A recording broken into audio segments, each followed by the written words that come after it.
What if you took the top 1% of performers in the world, the self-made millionaires, billionaires, and looked at what they all had in common? What would those 7 traits be? We're going to unpack that in this video. What's up, guys? I'm Clark. Full disclosure, not a billionaire, not even a millionaire. But using these 7 methods, I'm on track to be one by the age of 30. Mindset number 1, millionaires and billionaires think big. So many times we let our past determine our future. We say, I can't have X, I can't have $1 million, I can't be on the path to $1 billion because here's all the reasons in my past and ways I failed that are preventing me from getting there. We let being realistic stop us and hold us back from the life we want and the life we deserve. And that's the mission on this channel, is we are here to stop settling and start living. The first step to doing that is this. Practice a concept called zero-based thinking. This comes from Brian Tracy. If you could start over today, you could scrap everything in your past, how would you act? How would you behave? What are the habits you would instill? Who would you hang out with? Would you be in the same business you're in right now? Would you be doing the same things you're doing every single day? Would you be living in the same environment? Would you be dating that person? Would you be spending money on what you're spending it on? There's no right or wrong here. If you answered no to any of those, no, I would change something, then get moving and change it. Steve Jobs said it best when he says, look around you. Everything around you changes when you realize it was built by people who are no smarter than you. Everything around you is built by people who are no smarter than you and I.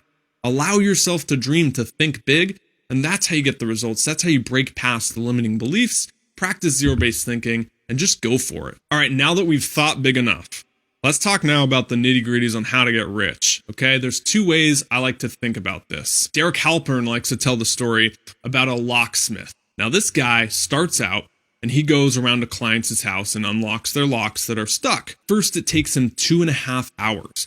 He's sitting there fiddling with the lock, struggling, he can't get it open, and then finally, boom, it opens.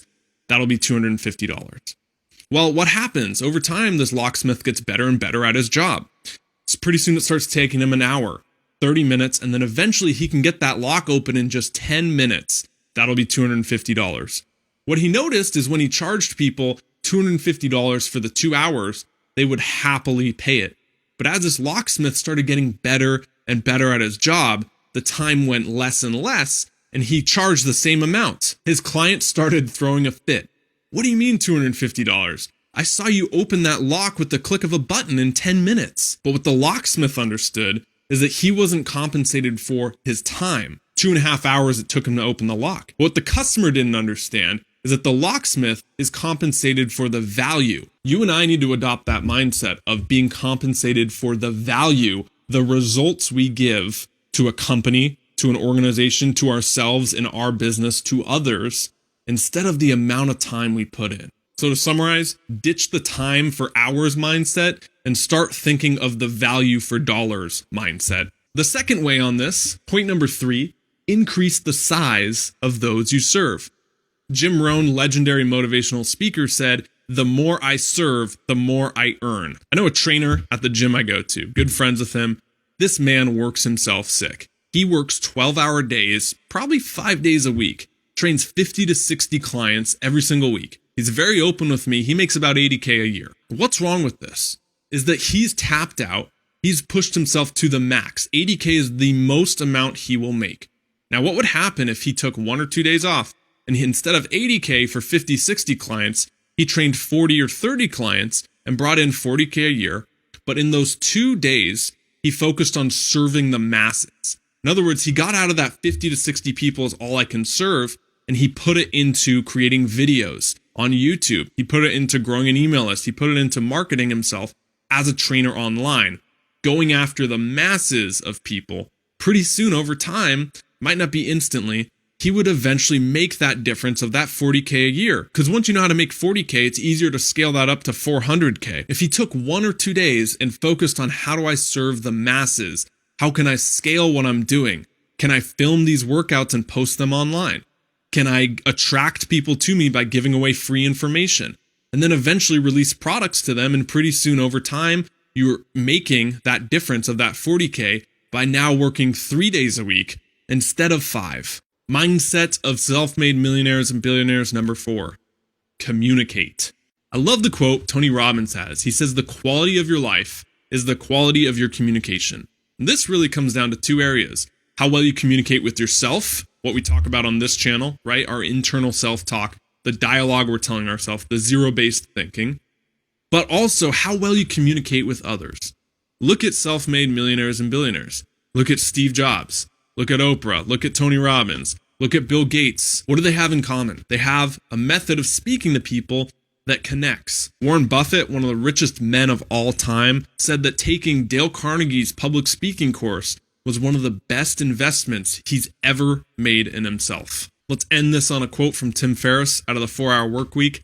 Says that a person's success or failure in life comes down to the amount of uncomfortable conversations he or she is willing to have. Communicating means speaking well to others, connecting with others, but also being okay having the tough conversations that put you forward. Mindset number 5, decide, commit, achieve. We got to go after our goals, go after success with laser targeted focus, almost an obsession, and then it'll happen. Point in case, Bill Gates said he didn't leave the cubicle for 10 years before he eventually became a success. One of the richest men of all time now, but when you follow stories about Bill Gates, what do you see?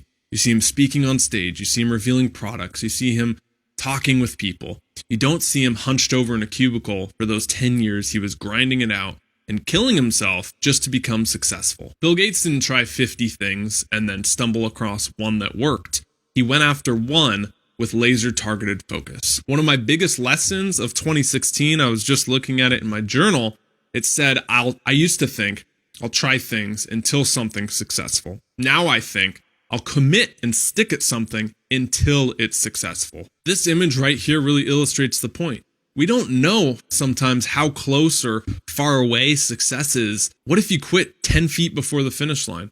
All your results are lost. Everything you worked for is gone. Success comes to those who have that laser targeted focus, go after what they want, and are ruthless with getting it. Success mindset of the self-made number 6, speed is king. Was watching a video actually on the same topic. I think Valuetainment was the guy. Patrick, he does great videos. You should check him out. He said that one of the best things entrepreneurs do is they adopt this mindset that I can create faster than anyone can copy. I love that right there. Don't worry about what everyone else is doing. Worry about speed and creating your product, your art, and putting it out there to the world. Billionaire Mark Cuban from Shark Tank, owns the Dallas Mavericks. I love what he said on one episode. He said that I believe perfection is the enemy of profitability. I wrote that down because that resonates. If you and I are so focused on becoming perfectionists, on making everything we put out into this world absolutely perfect, how are we going to get anywhere? You need speed. You need that execution. You need mass amounts. Remember what we talked about with serving the masses with massive value. Massive value doesn't come from putting out 1 or 2 perfect things. Now you might be thinking, Clark, why do I want to put out good when perfect is what Apple products are? Perfect is what, those best-selling books are. Perfect is what fill in the blank is. I agree with you. Here's why you want to do good. Because that's your MVP. Your minimal viable product. The iPhone went through, how many generations are we on now? 7? Before it became better and better and better and better. But it started with the iPhone 1. If you brought out the iPhone today, you'd look at it and say, this is the hunk of metal. What is this thing doing? You'd find all these flaws with it. But at the time, it was so cutting edge, people flocked to it, and then they kept making it better and better and better. That was their MVP. There's always stuff to improve on. With you, focus on putting your art into the world. Focus on starting things. Become faster at getting it out there. Create faster than anyone can copy.